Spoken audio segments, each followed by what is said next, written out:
और इस बीच बड़ी खबर है, पटना से विवादित बयान देकर बुरे फंसे सुनील सिंह। आरजेडी एमएलसी सुनील सिंह के खिलाफ अब केस दर्ज कर लिया गया है। डीजीपी के निर्देश पर कोतवाली थाने में एफआईआर दर्ज की गई है। मतगणना में गड़बड़ी को लेकर उन्होंने बयान दिया था, जिसके बाद अब उन पर एफआईआर दर्ज कर ली गई है। और आरजेडी के एमएलसी हैं सुनील सिंह, जिन्होंने ये विवादित बयान दिया था, जिसके बाद प्रशासन ने उनके इस बयान को गंभीरता से लिया। अब गंभीरता से लेते हुए उन पर कार्रवाई भी की गई है। एफआईआर दर्ज करने का जो आदेश है वो भी दे दिया गया है, क्योंकि मतगणना से पहले उन्होंने चुनाव में गड़बड़ी को लेकर उन्होंने जो बयान है वो जारी किया था। तो अब केस भी दर्ज कर लिया गया है आरजेडी एमएलसी सुनील सिंह के खिलाफ। अधिक जानकारी के साथ विशेष संवाददाता राजू मोहन इस वक्त हमारे साथ जुड़ चुके हैं। राजू मोहन, ये बड़ी खबर है, वोटिंग काउंटिंग से ठीक एक दिन पहले आरजेडी के एमएलसी ने जो बयान दिया था, विवादित बयान, उस पर अब केस भी दर्ज कर लिया गया है। क्या जानकारी मिल पा रही है और क्या अपडेट इस पर? देखिए राकेश, आज सुबह ही करीब 11 बजे आरजेडी के एमएलसी सुनील कुमार सिंह हैं, उन्होंने एक प्रेस कॉन्फ्रेंस आयोजित किया था। इस दौरान उन्होंने मतगणना में गड़बड़ी को लेकर बड़ा बयान दिया था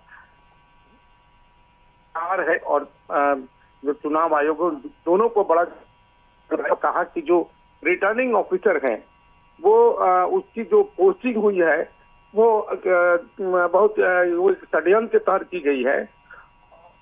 इस तरह से जो उन्होंने आशंका जाहिर की कि कई जगह जो जीतने वाले उम्मीदवार होंगे महागठबंधन के, उसे हरवाने के लिए जो है प्रयास किया जाएगा। और अगर ऐसी बातें हुई तो बिहार की जनता इस पर माफ नहीं करेगी और बिहार की हालात जो है वो बांग्लादेश और नेपाल जैसी श्रीलंका जैसी होगी।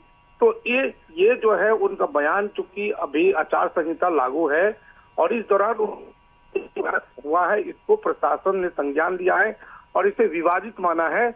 और यही कारण है कि सुनील कुमार सिंह के खिलाफ जो है डीजीपी की थाने में केस दर्ज कर ली गई है और मामले की जांच की जा रही है।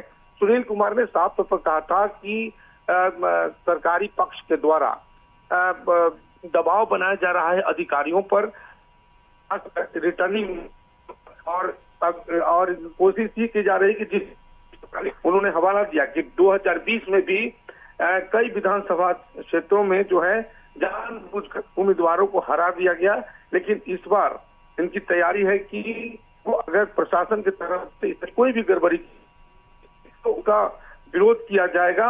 और कहा कि इस तरह की घटना हुई और जानबूझकर किसी को हराने का प्रयास किया गया, देश और नेपाल नाकाम हो सकती है। इसी बयान को लेकर बिल्कुल बयान तो काफी विवादित इन्होंने दिया है, लेकिन राजू जी क्या लगता है कि अब किस तरह की जो कार्रवाई अब होगी, क्योंकि मुश्किल में फंस गए हैं एमएलसी सुनील सिंह? तो देखिए बिल्कुल, देखिए अभी आचार संहिता कल 14 नवंबर जब काउंटिंग समाप्त हो जाएगी तो पहले जो मतगणना को लेकर उन्होंने गंभीर सवाल खड़े किए हैं सत्तारूढ़ पक्ष पर और बीजेपी पर, और कि चुनाव आयोग भी उनके साथ सहयोग नहीं कर रहा है, महागठबंधन को सहयोग नहीं कर रहा है, विपक्ष को सहयोग नहीं कर रहा है। इन तमाम चीजों को उन्होंने रखा और इस दौरान उन्होंने कहा कि ये अगर यहाँ इस तरह की गड़बड़ी करने का प्रयास किया गया, यानी चुनाव जो मतगणना होनी है चुनाव के बाद, अगर उसमें किसी तरह की गड़बड़ी करने की कोशिश की गई तो हंगामा हो सकता है और लोग सड़कों पर उतर सकते हैं और बिहार के हालात बंगाल और बिहार के हालात बांग्लादेश जैसी होगी, नेपाल जैसी होगी, श्रीलंका जैसी होगी। तो देखिए श्रीलंका में क्या हुआ, बांग्लादेश में क्या हुआ, बिल्कुल विवादित बयान और इसे भड़काऊ बयान भी कहा जा सकता है जिस तरीके से सुनील सिंह ने यह बयान दिया। बहुत शुक्रिया आपका राजू मोहन खबर पर जानकारी देने के लिए। तो आरजेडी एमएलसी सुनील सिंह अब बिल्कुल मुश्किल में पड़ गए हैं, क्योंकि अब उनके तरफ से जो आरोप लगाया गया था न सिर्फ सत्ता पक्ष के लिए बल्कि प्रशासन तमाम व्यवस्थाओं के और इसी के साथ साथ निर्वाचन आयोग की प्रतिष्ठा पर भी बड़ा सवाल खड़ा कर रहा था, जिसके बाद अब प्रशासन ने गंभीरता से लेते हुए आरजेडी एमएलसी सुनील सिंह के ऊपर एफआईआर भी दर्ज करवा दिया है। देखना होगा अब आगे इस पूरे मामले पर किस तरह की कार्रवाई होती है सुनील सिंह के ऊपर।